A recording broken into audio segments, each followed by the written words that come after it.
with the Real Talk. I keep looking at what's the name of the show. And I know, I forget. It's all right. And I have Mr. Brent Chesney with me. Good morning. Today from First Title. Today is the episode 6 of the podcast. I'm like surprised that we're being consistent. You know, I'm known to start something and then... No way. So, you always finish. What are you talking about? You're a finisher. I mean, it's just like, You're a finisher. Okay, but I got I'm scheduling it. Yep. So I'm happy to have you here. Thank you for having me. I know that no one was racing against you yesterday, right? That is true. I was unopposed, which was a great blessing to not have to, run that race. So were you it was nice. Were you partying all day because you knew you won? Yeah, I was. Well, it was. We still worked pretty hard yesterday at the polls for other folks, but it worked out okay too. Yeah, that worked okay. I'm just teasing you. Yeah, I know. It's all good. Yeah, no, it was it's very nice to have the confidence of people and not have someone run against you. So that was a big blessing for sure. So you're a county commissioner. I am. County commissioner. Right. So he's also owner. See, actually, no, I have a secret. I know the owner is the wife. Not... Yeah, right. My wife runs it. I just, I just try to keep her happy. But no, it's First Title Company is locally owned. We bought the company in 2011 in part from First American Title. So the company has been in the Coastal Bend for way over 50 years. Right. It was originally CC Title. First American Title bought it from CC Title. And we operated as First American Title here for many, many years. And then in 2011, I bought in part and then finished the buyout in 2012 with a local investor group, with my wife and I being the primary on that. So because I remember when I started in 2007, it was First American Title. Correct. So then you bought from First American Title. And so it's a total local Totally company. Locally owned. We are the exclusive agent for First American Title in Nueces and San Pat County. Oh. But at the same time, we have a great relationship with First American Title. They are really our only underwriter because they're such a great national underwriter. Have a great relationship with them. They just at the time wanted to get out of the smaller markets, and I at the time wanted to buy the company. So it worked out, and it's been a great partnership with them for many years, and we're very, very happy. But yeah, that is a big part of being locally owned, right? If all our money and all our profits stays in this economy, and that's really important for people to know because there are national title companies here that their profits leave. If the money. They create jobs, but their money leaves town, here. right? And we stay here and we invest here, and all our money stays here, and so that's a big deal.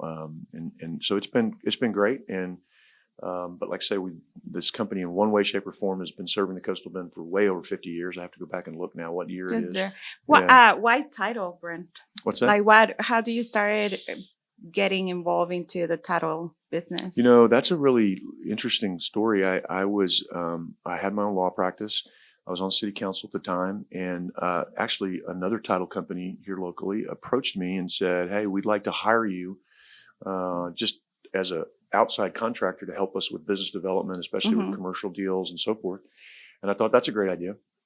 I'd be interested. I really wanted to get more into the business and less into the law. I wanted to run a business, and so I thought, okay, that's kind of neat.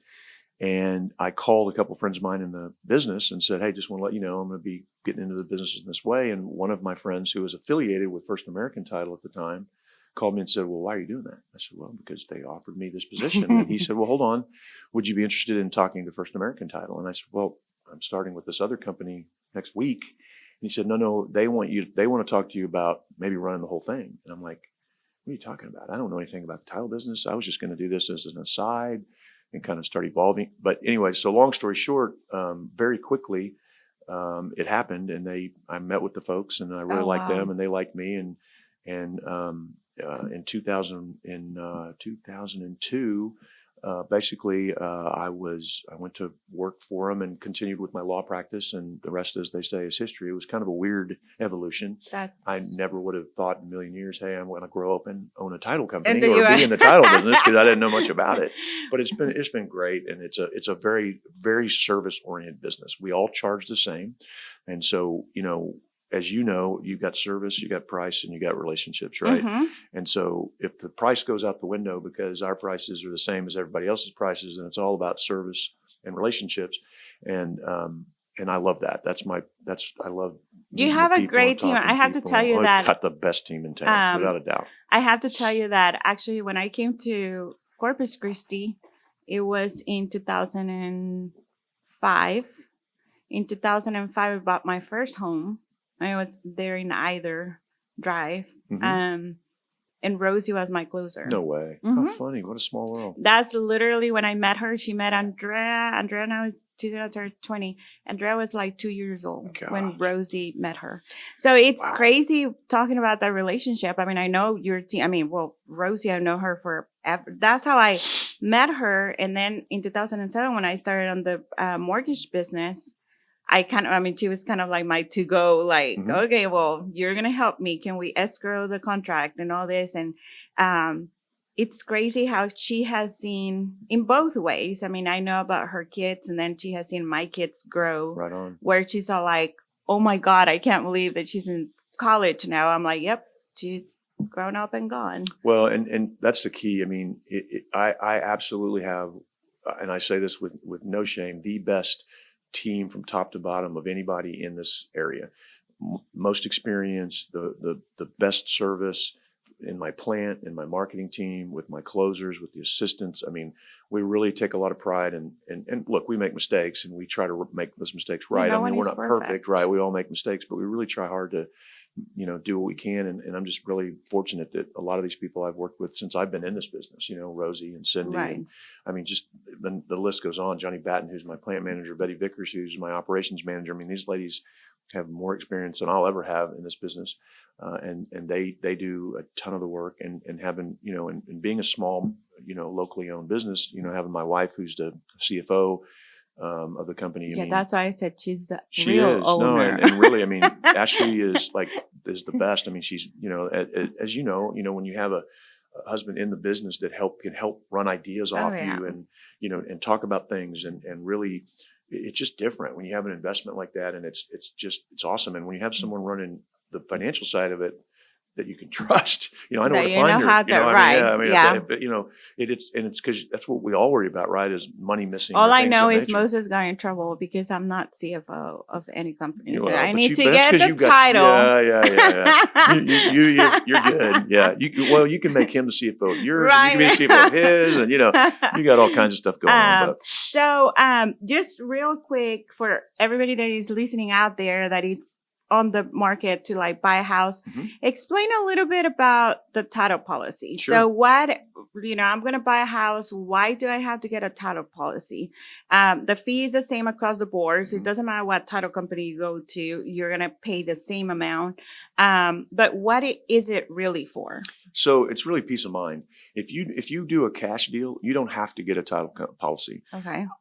And I'm not just saying this because I'm in the title business. I would never buy a transaction without a title policy because things can happen. Things can mess up. Is it likely? No. But if it happens, you want that policy just like you want windstorm and hail. And the difference is, if you have an auto policy, you have to pay that every month all the time. Mm-hmm. A title policy is a one-time fee. I mean, you only have to pay it one time. It's not like it's recurring and you have to do it over and over and over every month. You pay one time and you're insured for life. It's really the best valued insurance policy. And you're insured against what? Against any claims against the title. So let's say that somebody down the road, there was an heir to a piece of property that was missed, and that person was entitled to those proceeds. And they come back and they say, hey, that piece of property you bought, Claudia, I own that property. That's my property. Or I had a right to some of those proceeds. Well, you go, oh, well, hold on. Not my problem. Right. Here's my policy, First American Title. Because the First American is the policy, right? We do the closings, but they are the insuring agents, and they're a multi-billion-dollar company that you're backed by. So they go and put what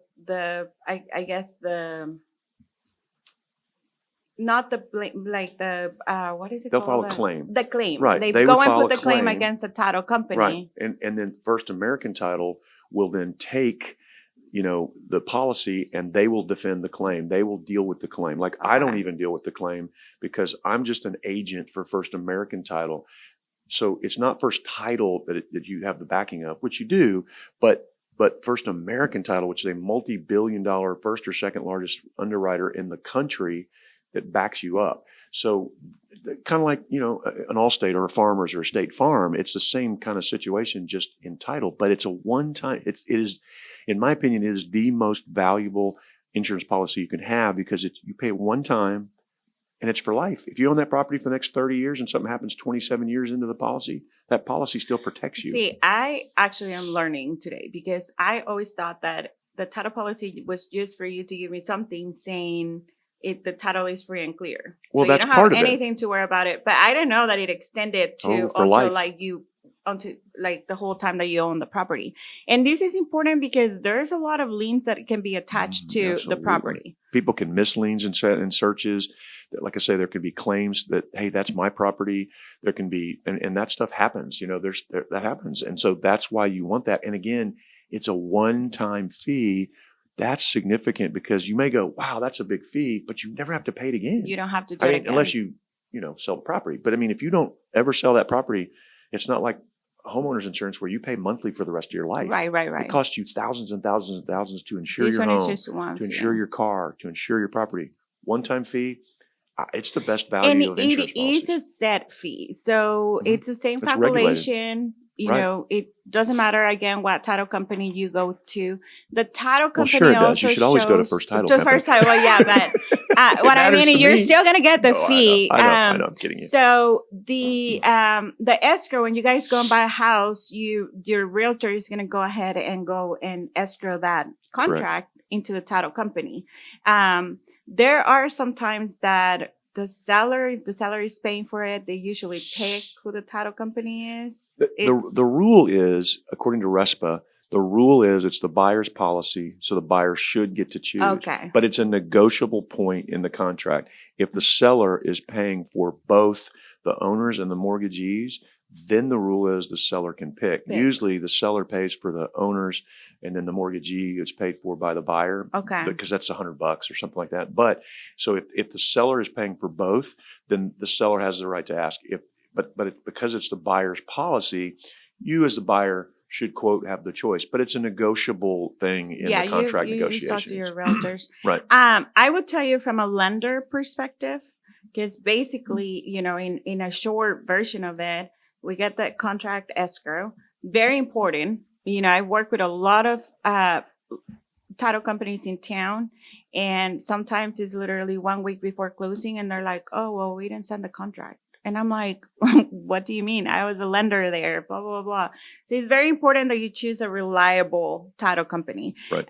What I can tell you based on my experience, and not because he's here, he actually knows that I always speak very highly of First Title. What I love about First Title, besides Ashley and then Brent. In that order, I got it.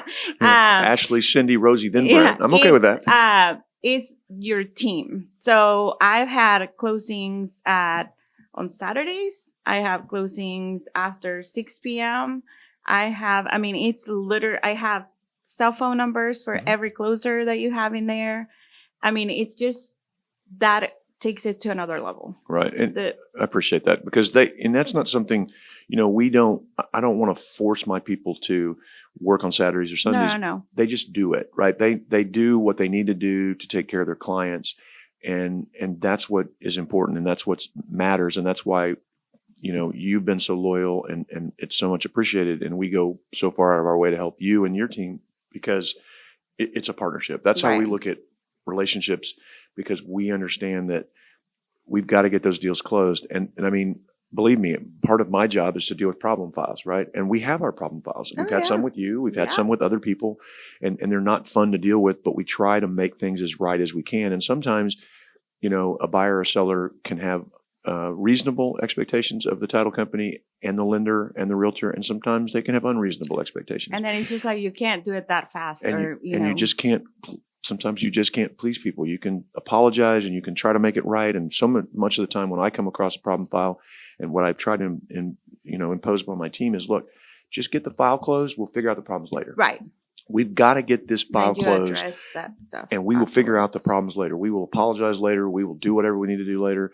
But get this file closed so that these people can go on down the road, and that will take care of a lot of the problem if we just Right. get the file closed. Won't take care of all of it. I got to make a call when I leave here on. It's just we But try to it's do just it. that's important thing, like taking care of the client, and then you can deal with the rest. Absolutely, and it's not fun all the time to make those calls, but when you close thousands of transactions, you're going to have something that's going to go wrong. Oh, it's all, yeah, Right, for it just sure you is. have to.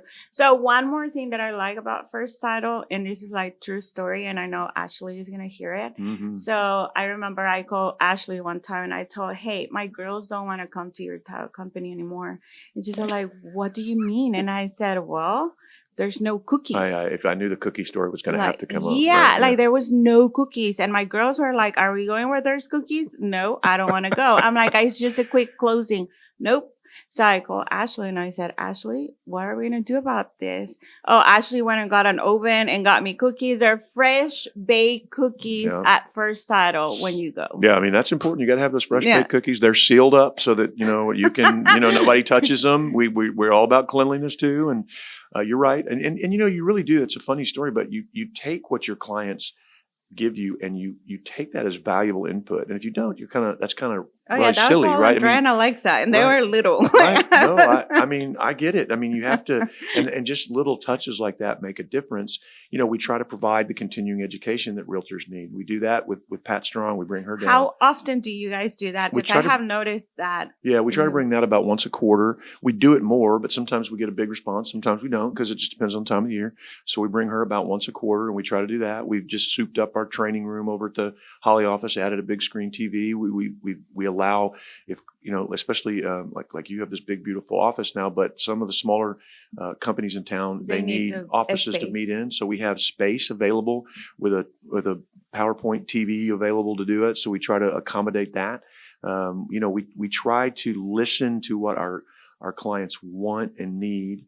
And, whether it's Zocam, we had, that's one of the little things that we bought into, that now you can deposit your checks digitally. That was one of the things that if if someone wants to escrow their property, they don't want to take it, all they got to do is go on Zocam, put it in there, and you don't have to Oh, have to I show didn't up. know that. So they don't have to, the realtors don't Yep. have to. Oh, do you guys hear that, Yep. realtors? I don't want to hear anybody saying. We try to make it easy for you. I had to go until tomorrow because Right. it's after 5. You can escrow that right away. I Right. didn't know about that. So that cuts a lot of It does. excuses No, from no. the realtors not to escrow the contract right away. Right. And talking about cookies, tell us what's your favorite with cookies. Well, the cookies are definitely those iced sugar cookies from Janet's. Those would be the favorite that I have to claim. Those are pretty darn good.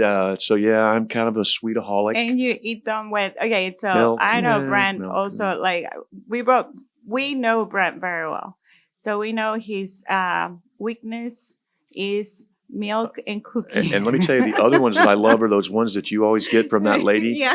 in those sealed packages. We order those all the time, those iced, and those are unbelievable. I don't know if good. Moses Oh my brought them to you, but at gosh. the pink party, it was He Charlie's didn't. birthday. He was like giving me, like, he showed them on, he goes, I saved you a couple. I never got them. Like literally, he had them. It was a table, and I had the cookies, and he's like, start grabbing, and I'm like, what are you doing? And he's like, they're for Brent. And I got none. I got none from Moses. He sent me a Oh, picture. Hey, I wow. saved you a couple. I'm like, great. No, I never got them. I mean, he just That's teases so me like that, funny. your husband. I mean, it's like, come on, man, Yeah, just send me some well- cookies. Yeah, that's pretty much my weakness. I'm a sweetaholic, and it is kind of what it is. It's what I've always been. I try to, work out extra hard so I can keep eating those cookies. Eating the cookies. Yeah, kinda Tell us sad. about Joshua and Gabriel.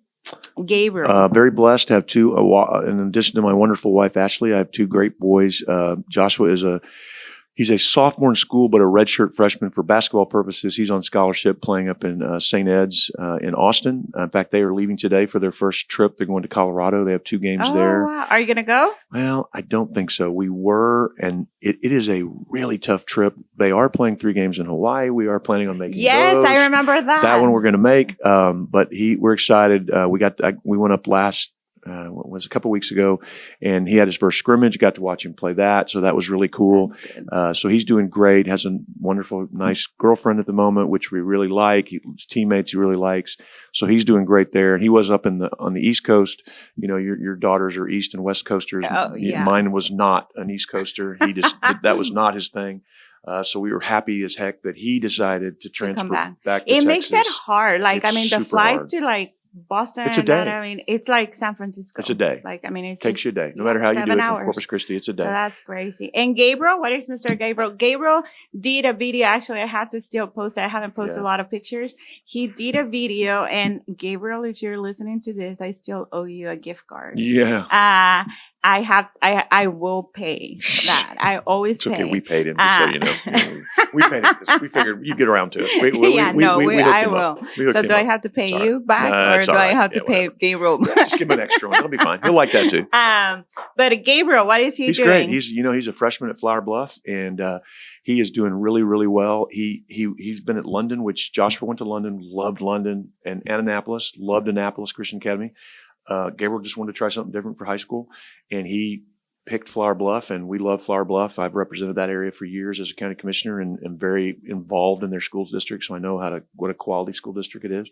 So we were happy. He loves it. He seems to be acclimating well.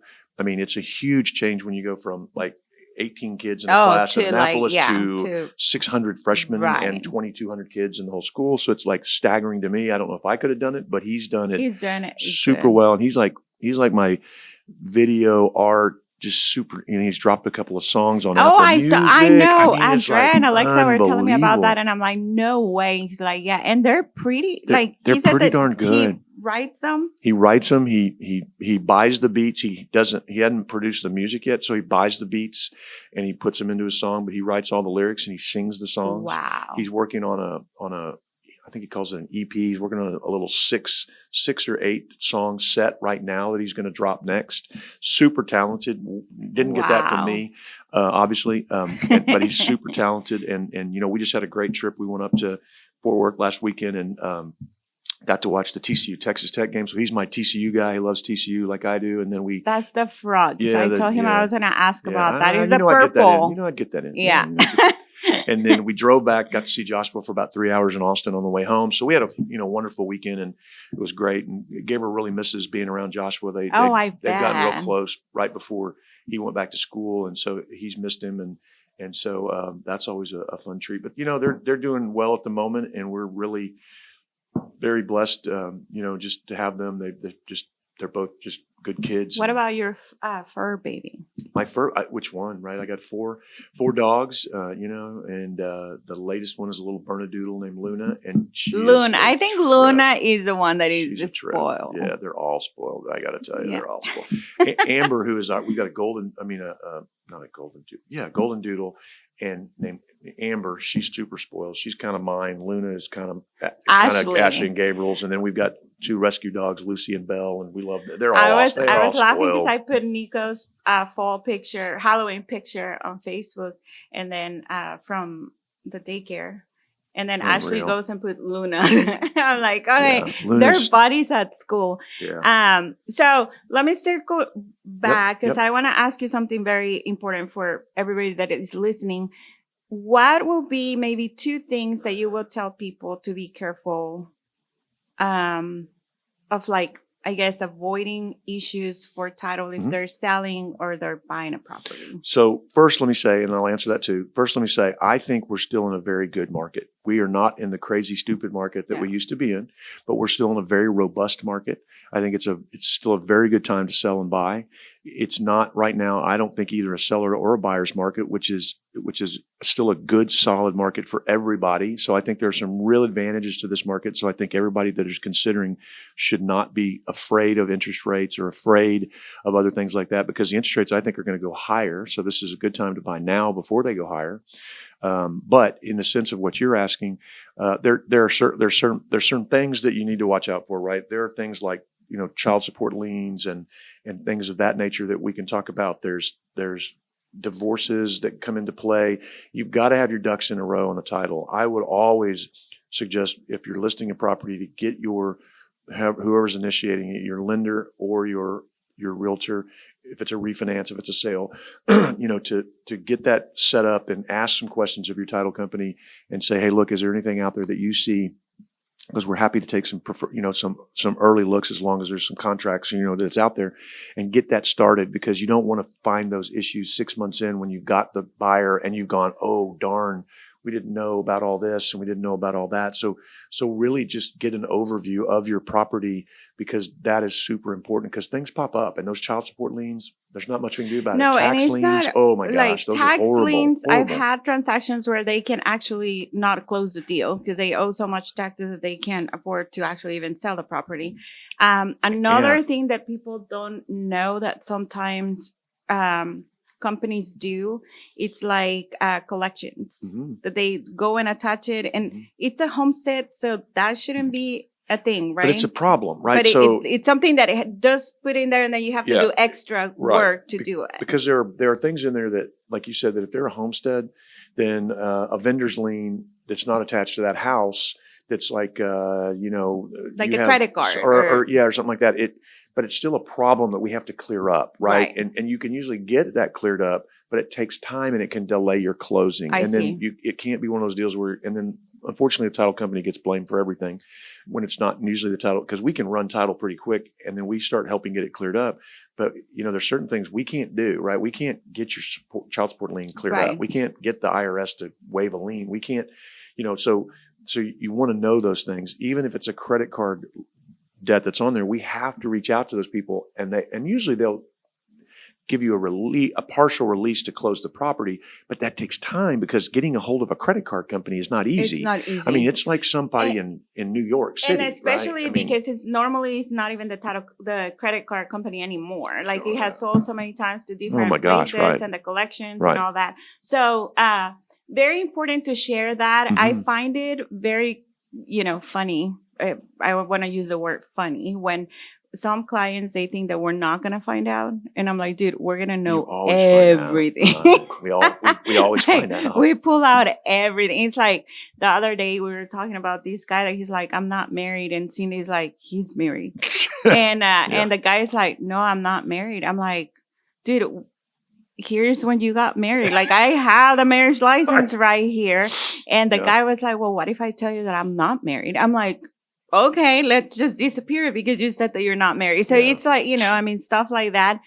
That's what comes with the title company. Well, and let me tell you too, another one is a divorce. Like when people get divorced, and I used to do family law and I did a lot of divorces. And so when you do the divorce, even though it says in the decree, Joe gets the house and Sally gets the car, that's not enough, right? There has to be, what should happen is, Sally should sign a deed to Joe at the time of the divorce, if possible. Now, if there is a joint mortgage on the property, a lot of times that causes problems because Joe can't finance by himself.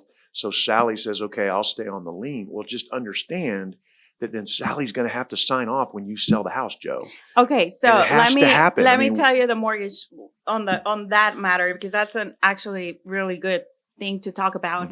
So if you got divorced, the divorce decree has to state there's different places. So one is the property, how it's divided. So that the divorce decree has to state that Sally's keeping the house and Joe is not getting the house. Right. And then down below, we're going to talk about liabilities.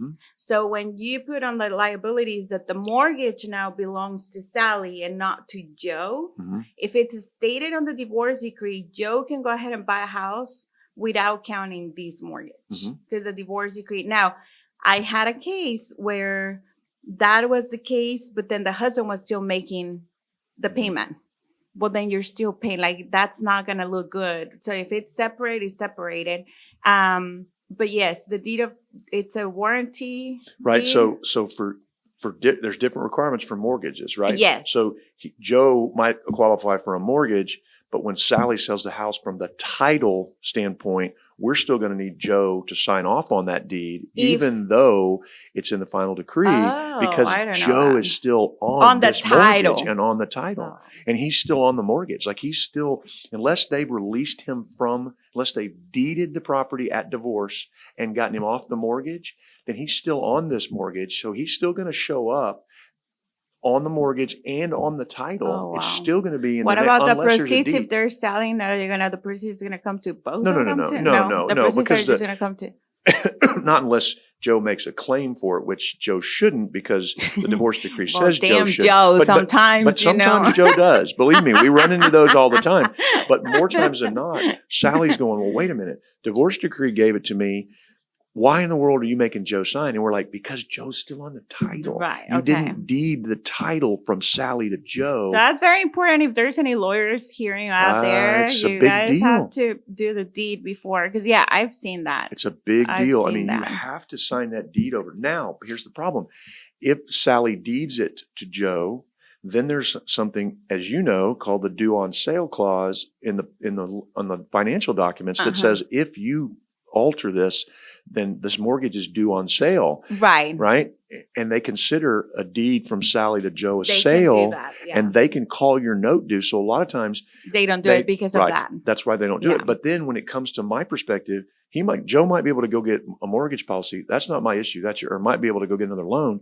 But my issue is I got to have Joe sign. And sometimes Sally's like, well, wait a minute. I don't talk to Joe anymore. Right. What am I supposed to do? I'm like, well, I don't know your where to lawyer find. at divorce should have told you all this and should have gotten some of this done. But a lot of the family lawyers don't know. So, Joe, they stay don't know real estate. close in case your wife. Well, or just do. Yeah. And it's hard because family lawyers necessarily aren't real estate lawyers. Right. And, And so then may they don't not know how it Right. works. Right. Yeah. So those are some of the pitfalls. It's divorces, child support liens, IRS liens, heirship affidavit type things where heirs are involved. Those are the ones in our business that are very tricky.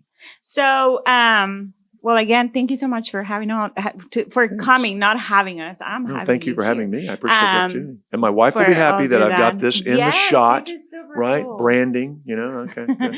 But just to wrap it up. Yep. So tell me, I'm buying a house. I'm talking to my realtor. We're going to pick a title company. Mm-hmm. Why should I pick your title company? I think because without a doubt, we have the most experienced team in the Coastal Bend. We work really hard to make sure that everybody's happy, and we're locally owned. And I think that's a big deal. I mean, having the most experienced team and being locally owned is a big deal because the dollars stay right here in the Coastal Bend, and we spend more on the charities, and we spend more, as you know, a lot on your charities, and we spend more with a lot of local vendors and local people, and it doesn't go other places. And I think that's important. But again, having that experience, because we all charge the same. Yep. The way it is important. I'm not going to tell you we're not going to make mistakes, but we're going to work hard to rectify them and get your file closed if there is a mistake. No, that has a lot of weight on it. Talking about charities really fast. Sandcastle. Mm-hmm. Tell me how much you made these. That's an awesome cause. Yeah, it's diabetes. Yeah, it is. This was our best year. Kids or over? It's for children with diabetes. We started it. It's called the Sandcastle Run, and we started it. This was our 6th or 7th year. I've been in office 8 years. And we started it to help children with diabetes go to summer camp. And then for a while, because of COVID, they didn't go to summer camp. So we deviated the money to children in the Coastal Bend for programs that helped them. We're back onto summer camps now, or camps, not always summer. And it helps them have a normal camping experience. But it stays here, local. So that's very important. Sandcastle, it happens in... Well, we're going to change it. We had it in August this year, and people were like, okay, it's 100 degrees. It's super hot. So we're going to probably move it next year to October to have it a little cooler. But it does, all the money stays right here in the Coastal Bend. That was my deal with the Diabetes Association was, look, every dollar's got to stay here. And every dollar raised from sponsors and runners and so forth goes to the Diabetes Association because we cover the expenses with other funds that are not related to that. So that's a big deal too. So we raised over $50,000 this year, and I think that puts us at $250,000, $300,000, somewhere in that range over the time we've done it. And all of that money and that's what I tell my sponsors, every single dollar will go It goes over there. Yeah. to the Diabetes Association and does not cover expenses. So I cover expenses with other funds that I have allocated to me to use. And that way your dollar, which you've always been a Goes to, sponsor, I right, appreciate that, goes right to those kids. And that's a big deal. That's not the case with everything. That's very it's important. really not. That's the same with the pink party. We Moses and I cover all the expenses, and everything that we collect is what we Right on. donate to the it makes a And big that's difference. how it needs to be. And that's how it should be, because, we all should give to whatever our cause is, but we all should have some sort of allocation that says, look, I get that you have to have administrative costs on things, but we want our money raised locally to go to cancer research for people in the Coastal Bend, to go for kids with diabetes in the Coastal Bend. Yeah. And that's what we really push for. And next year we're going to do it again, and hopefully you'll sponsor again, and we'll I keep actually going. wanted to run it this year, and we Next weren't year. in town. Next year. Okay, we're going to do it. We're going to do it in October. Thank God I Yeah, it wasn't was in tough. town, because August it's at the beach too. So Well, let me tell you, we just be added a crazy. 10K this year, which was great. We had the most runners we've ever had.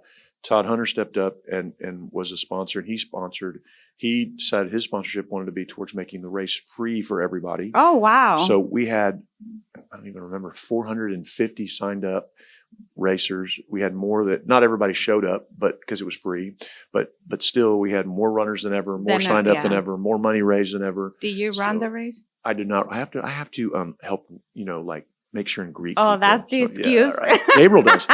Gabriel has run it every year. Yeah. Really? He does not. He's not a runner, but he runs that race every year. He placed for the first time in his age category this year, my son, and was very proud of him, and finished third in his age category. And I'm like, dude, if you run all the time, you would probably win this thing, So, but he that's his thing. He likes to go out and run that race run it. Yeah, that's very cool. Sandcastle, first title. Mm-hmm. Milk and cookies. There you go. Thank you, Brent. Thank you for letting me come on. Bye. Bye.